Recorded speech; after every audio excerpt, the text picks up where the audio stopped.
Assalamualaikum warahmatullahi wabarakatuh. Jumpa kembali dengan saya Dr. Dona Citra. Kali ini kita akan membahas tentang bau kaki. Kira-kira percaya diri enggak kalau kaki kita bau? Pastinya tidak. Samping kanan kiri, apakah terganggu dengan kaki kita yang bau?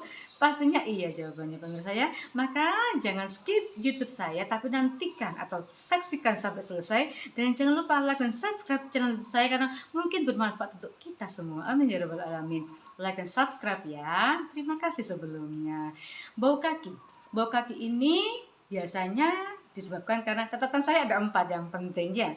Yang pertama adalah kumpulan daripada bakteri atau mungkin jamur yang ada di sepatu kita, kaos kaki kita, baik luar maupun dalamnya ya. Sehingga nanti akan kita bahas bahwa sepatu dan kaos kaki ini harus diganti ya. Tiap berapa hari sekali kaos kaki yang diganti, kemudian harus dicuci sepatunya. Sepatunya jangan diganti tapi dicuci saja. Tiap berapa bulan sekali nanti akan kita bahas pemirsa ya. Misalkan dokter saya sepatunya ini aja lah, nanti akan kita bahas ya, nggak perlu diganti kok, tapi yang penting kita harus tahu bagaimana cara memakainya yang benar.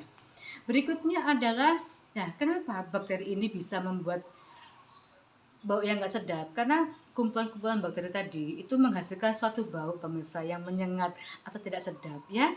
Ya tergantung bakteri yang nemplok di situ di kaos kaki itu apa ya. Kemudian yang kedua, perubahan hormonal, bisa karena pubertas, ibu hamil ya.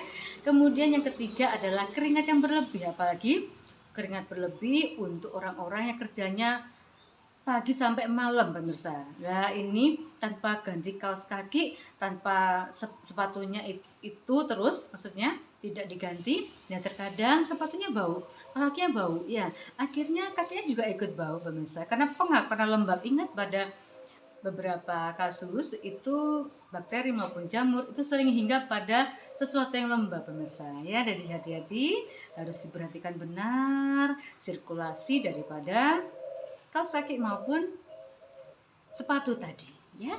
Kemudian keempat, biasanya jarang membersihkan kaki, terutama jarang membersihkan sela-sela jari kaki itu pemirsa ya. Bagaimana dok mengatasi bau kaki tak sedap ini? Yang pertama adalah ganti kaos kaki Anda sehari sekali ya, atau 2 hari sekali. Dan cuci bersih apabila dicuci ya, dicuci bersih dan bilas bersih ya pemirsa ya. Kemudian 2, jaga kebersihan kaki. Nah, cuci dengan sabun dan air yang mengalir, pastikan juga sela-sela jari kaki Anda ini tercuci ya, dicuci. Kadang-kadang kita kalau mandi lupa mencuci sela-sela jari kaki, padahal itu penting sekali ya.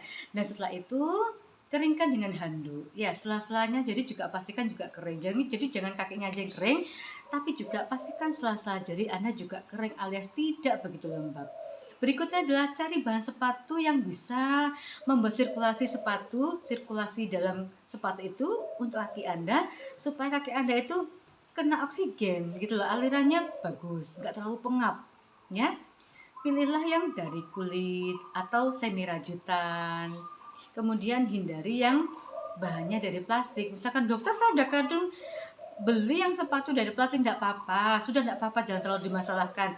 Yang penting ada tahu penggunaannya. Kalau bisa maksimal 5 jam lah ya, maksimal 5 jam. Nah begitu besok ya jangan pakai lagi. Jadi kalau bisa beli 2 sepatu, yang bahan satu yang bahannya bisa membuat sirkulasi udara itu lancar pemirsa ya. Jadi tetaplah pakai sepatu ya, sudah dibeli eman-eman ya. Tapi tadi istilahnya harus tahu bagaimana cara atau waktu yang tepat untuk menggunakannya gitu ya. Berikutnya adalah cuci sepatu Anda 1 bulan sekali, karena sepatu ini juga penting pemirsa. Apalagi sepatu sudah bau, sudah kotor, jangan dipakai dulu ya, dicuci dulu pada waktu liburan ya, kemudian dijemur ya. Habis gitu baru besoknya dipakai lagi pemirsa ya, untuk menghindari pengumpulan daripada bakteri atau jamur tadi ya. Karena bakteri jamur tadi bisa membuat bau kaki pada kaki Anda maupun sepatu Anda maupun kaos kaki Anda. Begitu ya? Ya. Sampai jumpa di pertemuan berikutnya. Akhir kata, assalamualaikum warahmatullahi wabarakatuh.